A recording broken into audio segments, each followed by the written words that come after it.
And Marcelo carves away through and Courtois can't keep it up. ¡Oh, Marcelo! ¡Gol!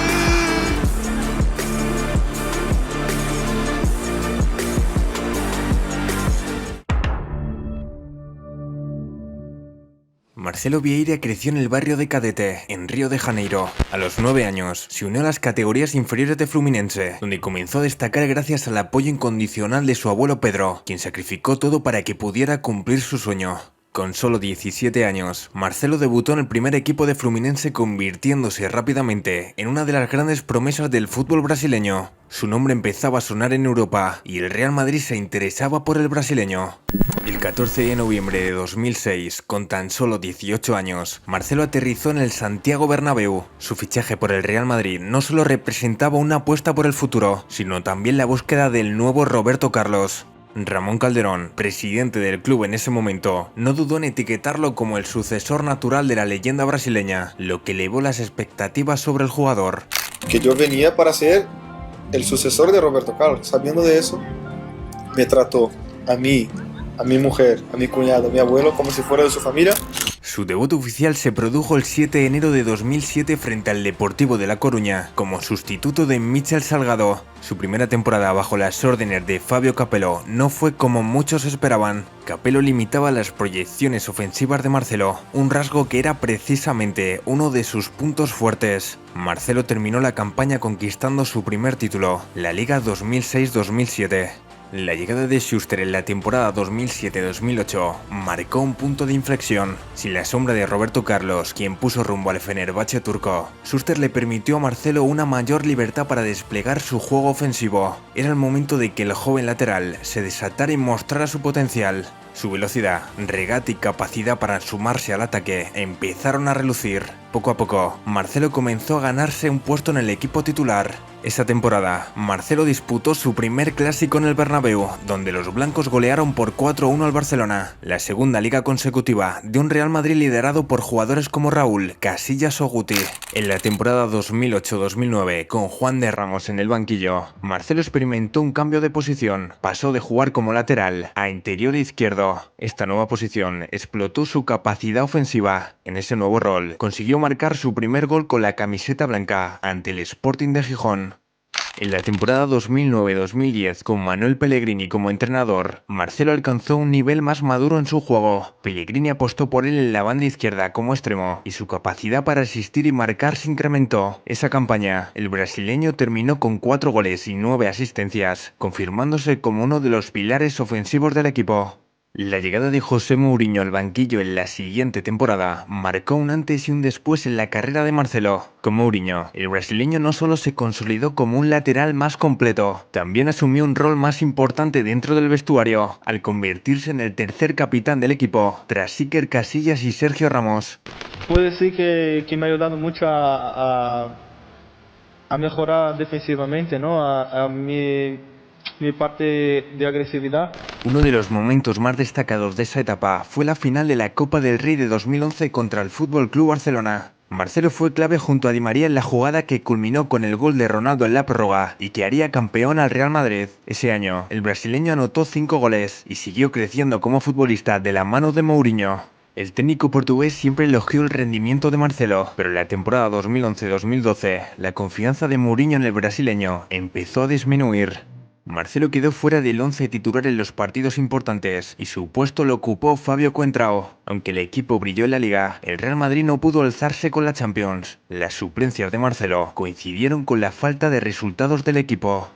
Bajo las órdenes de Carlo Ancelotti en 2013, Marcelo fue un protagonista en la sombra de la ansiada 10ª Copa de Europa. Durante aquella edición de la Liga de Campeones, Coentrao fue el titular en la mayoría de los encuentros clave, incluido en la final de Lisboa. En aquella final contra el Atlético de Madrid, Marcelo entró en el minuto 59 por Fabio Coentrao cuando el equipo perdía 0-1. Con el Madrid volcado en ataque, el agónico gol de Sergio Ramos en el descuento forzó la prórroga. Fue en ese momento cuando Marcelo brilló, marcando el tercer gol tras una gran jugada individual y asegurando así la ansiada 10ª.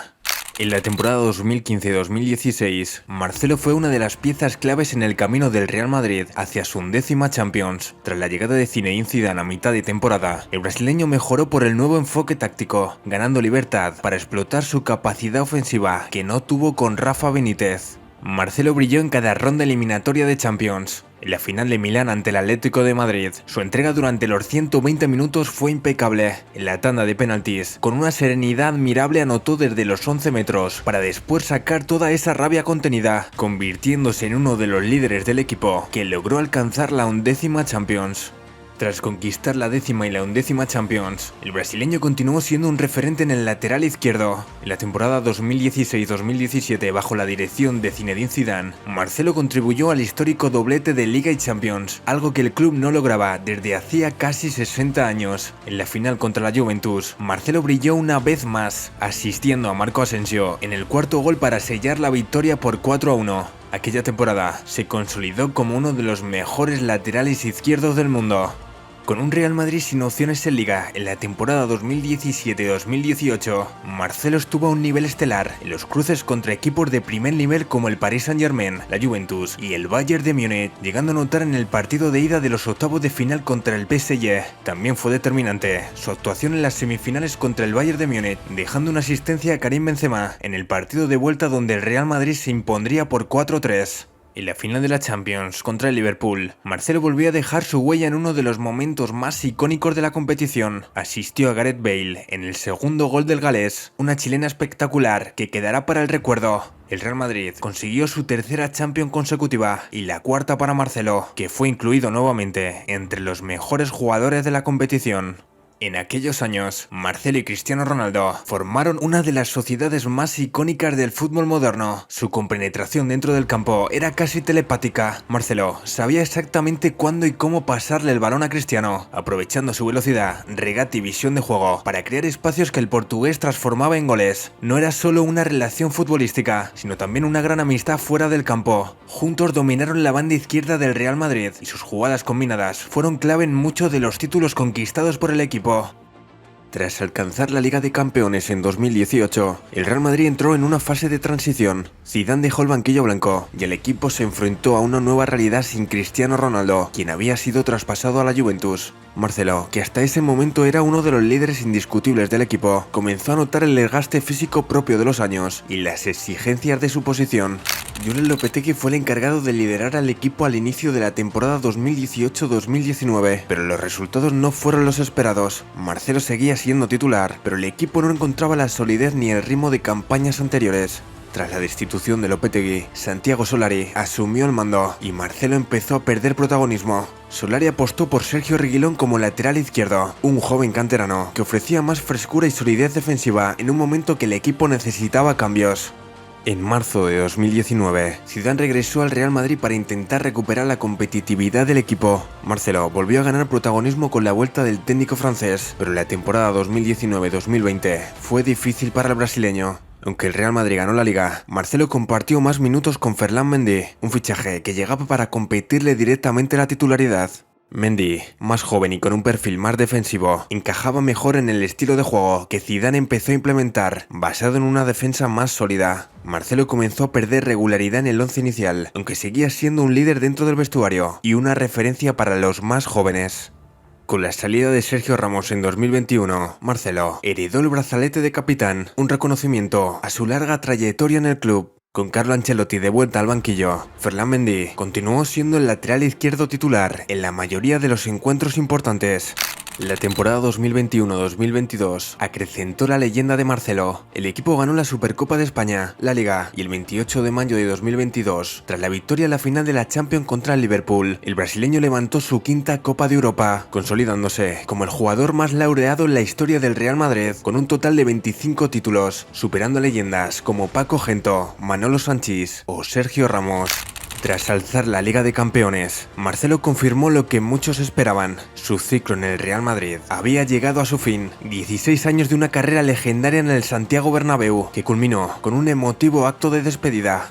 Ha sido una aventura, pero una aventura maravillosa. En mi cabeza sí que yo pensaba que podía llegar a lo alto. Y hoy salgo de aquí siendo el jugador que ha ganado más títulos en la historia del mejor club del mundo. Llegó en su día como el sucesor de Roberto Carlos, pero terminó labrando su propio camino y superando todas las expectativas. Ponía punto y final a su etapa como el jugador con más títulos en la historia del club y consolidándose como uno de los mejores laterales izquierdos en la historia del fútbol. Una sonrisa eterna, una conexión inquebrantable con los aficionados y un liderazgo silencioso que quedará siempre presente en la retina de los aficionados.